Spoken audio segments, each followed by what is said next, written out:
riding in the dirt. In the beginning, it was a necessity. The roads that we take for granted today didn't exist when the first BMW motorcycles were developed. Today, finding good roads isn't a problem, and the machines we build are better equipped than ever to take advantage of them.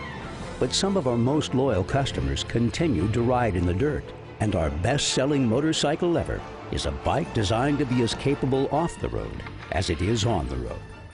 2010 marks the 30-year anniversary of the BMW GS motorcycle. For 3 decades, this legendary machine has been crossing borders and shattering the boundaries of what a motorcycle can be. But what makes the GS unique, and why has it become the icon of adventure riding?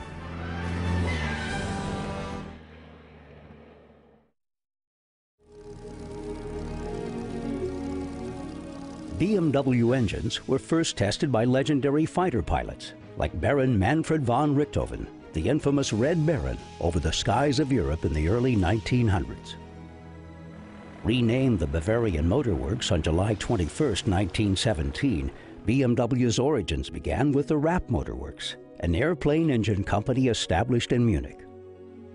After World War I, the Treaty of Versailles effectively ended Germany's aero-engineering programs, and the BMW engineers began focusing on small engines for motorcycles. At the helm of the company's engine design group was a young Austrian Air Force officer named Max Fritz.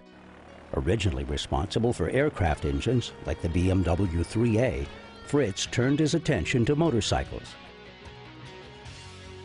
The bikes developed were used and tested on the soil in which they were created, the Bavarian Alps, a rugged environment with unpredictable weather and tightly winding roads. You start in the sunshine, you can get into the rain, into snow, into hail. You get standard good road, you can get on gravel roads, and this is the normal motorcycle rider life. Everything is offered there, from types of surfaces that you have, types of weather that you have, and this is basically a neat place to test bikes. September 28, 1923, the day BMW changed the motorcycle industry forever. At the Berlin Automobile Show, BMW unveiled its first fully manufactured motorcycle, the now iconic R32. 1923, the first motorcycle with a transverse-mounted engine and shaft drive, the BMW R32. BMW's flat twin engine was revolutionary. To overcome the heat problems suffered by the rear cylinder in a typical horizontally opposed configuration, designer Max Fritz rotated his engine 90 degrees, placing it at a right angle to the direction of travel. He then mounted the gearbox directly to the engine. This enabled him to run a shaft to a bevel drive at the rear wheel instead of using a chain drive. The bevel design had also proven itself on airplane engines, and Fritz took full advantage of its inherent reliability, lower vibrations, and reduced maintenance requirements. The Boxer engine used on today's most powerful GS motorcycle is a direct descendant of the engine used on the R32 motorcycle of 1923. At that time, our machines attained something like the perfect design. It was with these models that BMW established the reputation of the blue and white badge. Very soon, BMW motorcycles were to dominate racetracks around the world. In sporting competitions, they were among the front runners from the very start. BMW's second bike was a racing machine, the R37, designed by engineer Rudolf Schleicher. In 1926, Schleicher became the first German to win gold on British soil when he brought the R37 to the 6 Days Enduro in England. BMW's most respected racers at the time were equally at home on the track or in the dirt, with Ernst Henne being the archetypal all-around rider. Whether in the mud or through the water, no challenge was too great for BMW's early riders. What was perhaps different in those days when it came to people like Ernst Henne was their wide-ranging talent. Ernst Henne not only claimed world speed records, he also competed in off-road racing, circuit racing and ice racing, and was therefore much more of an all-round talent than perhaps today's idols can aspire to be. BMW has always used racing as a platform to push the limits of performance and competition as a testing ground for new technologies. The telescopic front suspension was one of the company's most enduring early innovations, and it remained in use on all of BMW's production motorcycles until 1993, when the new telelever suspension appeared first on a sport touring boxer, and then the new R1100 GS.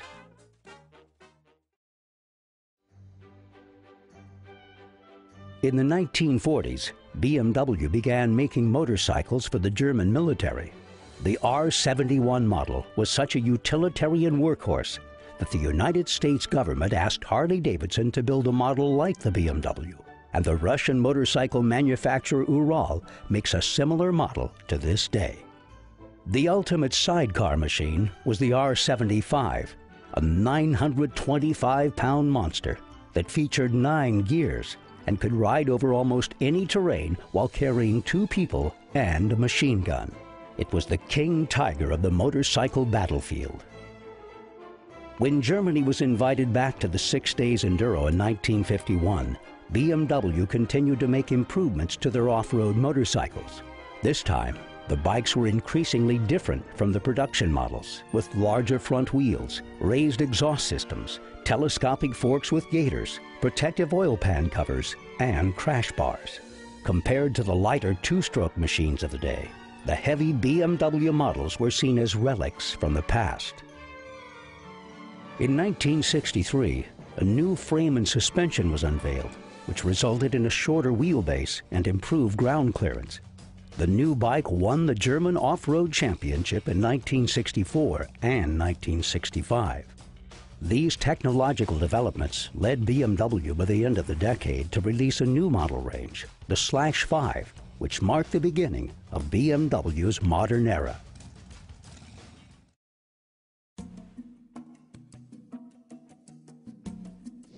Throughout the 1970s, BMW continued to be very successful in the dirt, which led to the development of new off-road designs.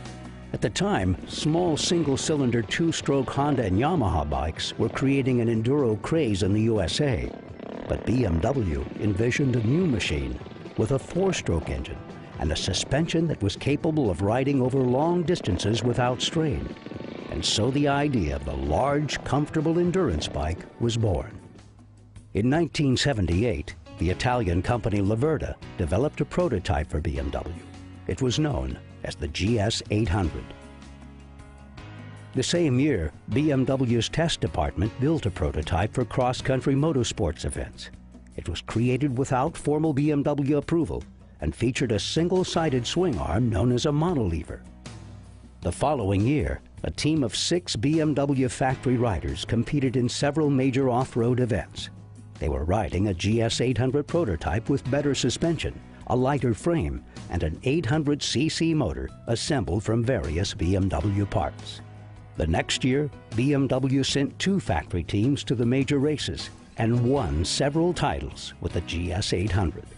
With these victories fresh in mind, on January 1, 1979, a new management team at BMW was presented with the GS 800 prototype as the basis for a new production model. It combined components from the R80 road model with newly developed elements. A lighter rear end and larger front wheels formed the basis of its off-road credentials. But the most outstanding innovation was a single swing arm on the rear wheel. The concept was approved, and the development of the GS went into high gear. Initial tests of the new GS were performed in Ecuador in January 1980. During the trip, the motorcycles and riders had to prove themselves in extreme climatic conditions.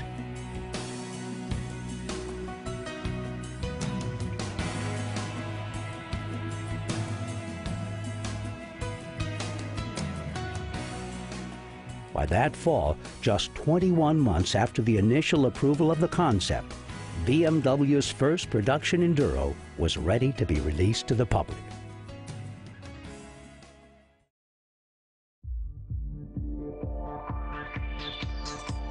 Introduced to the world on September 1, 1980, The R80 GS was a groundbreaking machine. It featured a powerful and refined two-cylinder boxer engine with a generous 800cc displacement and enough space to carry 2 people with luggage. The single-sided swing arm was a first on any production Enduro. It was the largest, the fastest, and the lightest bike in the Enduro class. BMW's press release called it the most convincing 2-in-1 motorcycle to date, noting that it was built as the ultimate leisure time instrument for every situation. Moto Rod called it the best street motorcycle BMW ever built. The archetypal adventure motorcycle, the BMW R80 GS, was eminently suited for long-distance travel under a variety of conditions. While the press was generally convinced about the bike's off-road capabilities, others were eager to see how it would perform in a real race. They got their chance when BMW entered the infamous Paris to Dakar Rally. In a race where most bikes don't even finish, BMW's reliability and performance set the bar in 1981. The company not only had the highest percentage of finishing motorcycles, but in the hands of Hubert Auriol, also won first place by a full 3 hours with the BMW R80 GS. After the Paris-Dakar, there was no doubt that the GS was as capable off the road as it was on the road. With its 800cc engine, drive shaft, and single swinging arm, the R80 GS quickly became the ideal motorcycle for global vagabonding, and it opened up a new, previously untapped market, adventure touring.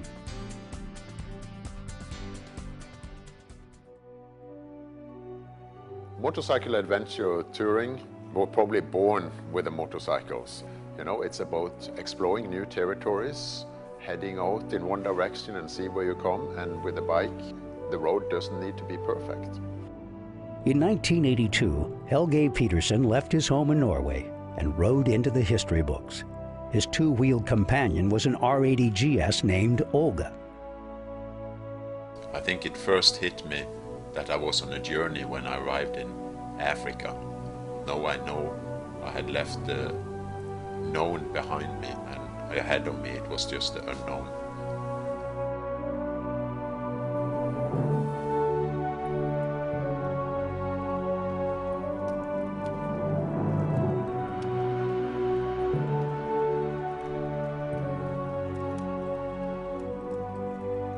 What started out as a dream to see Africa turned into a 10-year odyssey around the world through more than 80 countries.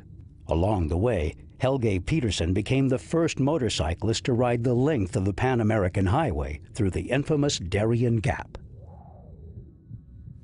The Pan-American Highway have a missing link of 80 miles, and I chose to take the bike through it. I thought it was going to be easier. We were following Indian tracks. I had 40 yards of rope and pulleys, and to get through I had to pull them up the hills and down deep, steep embankments of the rivers. I fell over with my motorcycle. I broke my wrist, or my bone in the wrist here. Later I broke my rib. It took us 20 days to go those 80 miles. Probably the hardest I ever done in my life. When his journey ended in 1992, the R80 GS that had taken him around the world found a home at the BMW Museum in Munich, and Helge Petersen rode away on a new BMW R1100 GS. After Helge Petersen conquered Africa, it was Gaston Raillet's turn. At first, there's a discernible racetrack, but it soon disappears. Gaston Raillet steers the BMW R80 GS at an unbelievable speed, and it runs reliably like clockwork. Yesterday we had 745 miles, and it is tough through the sand, a tough race, especially after we've done some 3,100 miles, and this day was very, very difficult. Raillet, only 5'4" tall, is nicknamed Tom Thumb and has to literally mount the BMW R80 GS. However, he handles the bike brilliantly. he is totally focused. He has to make up time. And what might be perceived as child's play is, in fact, riding expertise at its best.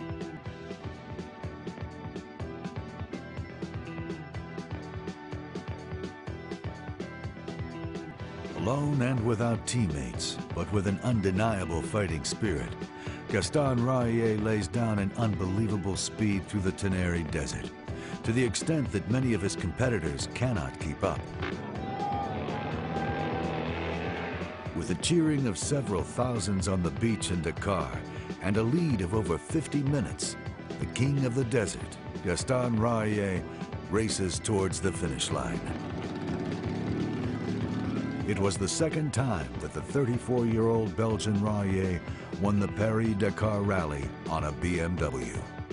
And it was the fourth win of this gigantic race for BMW, with Gaston Raillet exclaiming at the finish line, "This was the toughest race of my life, but I am happy." The success of the GS and the world's toughest rally paved the way for the boxer's career as a dependable means of transport for globetrotters. BMW naturally followed their victory with the Paris-Dakar Special Edition model in 1984, which further enhanced the bike's growing reputation as the motorcycle of choice for long-distance travel.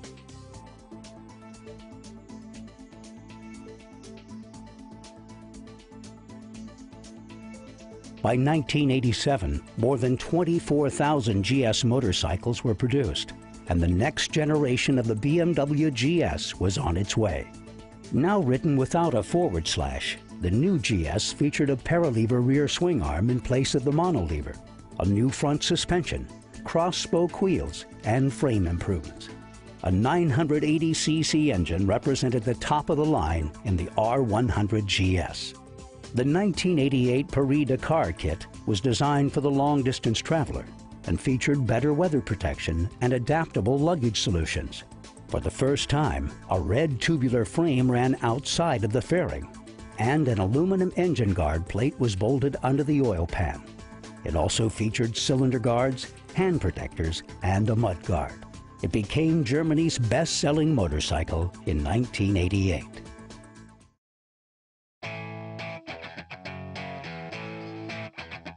By now, the GS was a mature world-traveling bike, and it had evolved considerably.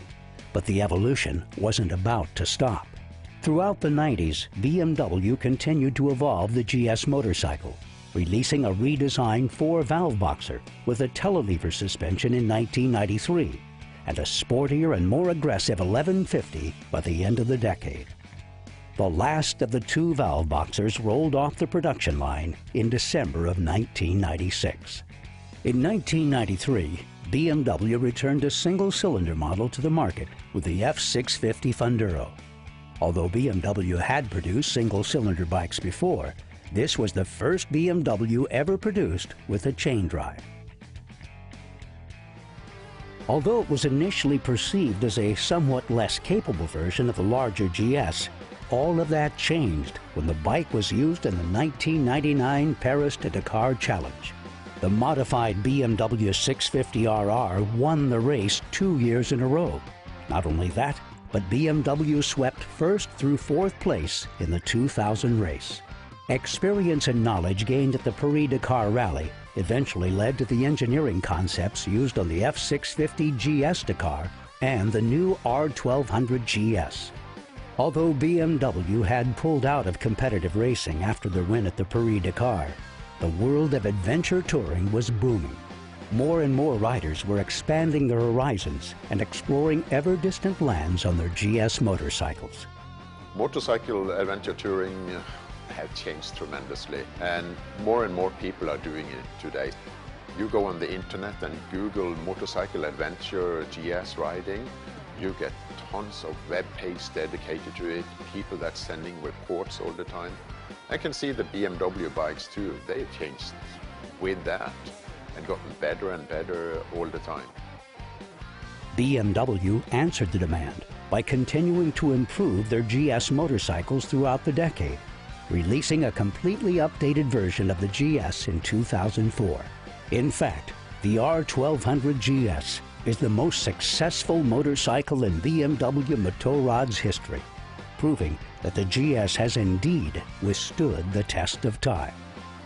When I first got my R80 GS in 1981, I thought it can't get better than this. Well, it got better. It got more beefier, more horsepower, stronger forks, better suspension. And now here we are with fuel injection, and I can sit with the press of a button to change my suspension. It's incredible. And most of the changes, though, that I mostly enjoy, it's not just the horsepower, it's how it handles. And the proof has been up through the years. You've seen it over and over again. Editors in magazines around the world are praising the GS. In 2005, BMW introduced a competition-worthy production boxer, the HP2. Designed with harder-edged off-road use in mind, the HP2 weighs in at just 175 kilograms and comes with a 1200cc boxer engine that's good for 105 horsepower. The HP2 is the most uncompromising production off-road boxer of all time, and BMW is once again at the forefront of off-road events. In 2009, the range was expanded with the introduction of the F800 GS middleweight sports Enduro, which is also destined to become one of BMW Motorrad's best-selling machines.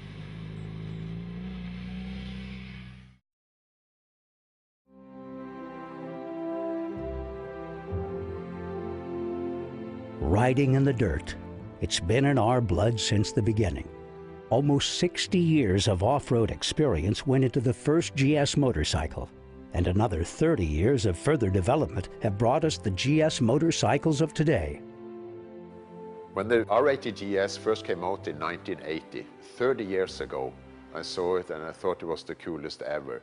But I also thought, when is the competition going to kick in here? When are they going to come up and at least meet what the BMW GS is doing? But for some reason, nobody been able to match what BMW is making.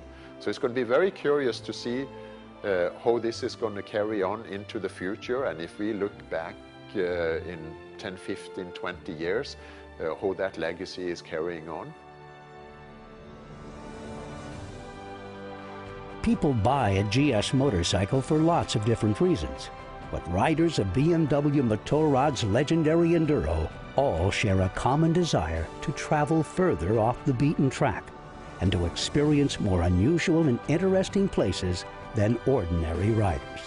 When it comes to long distance, rough terrain, and serious adventure travel, no other motorcycle comes close to matching the ability of the all-conquering BMW GS.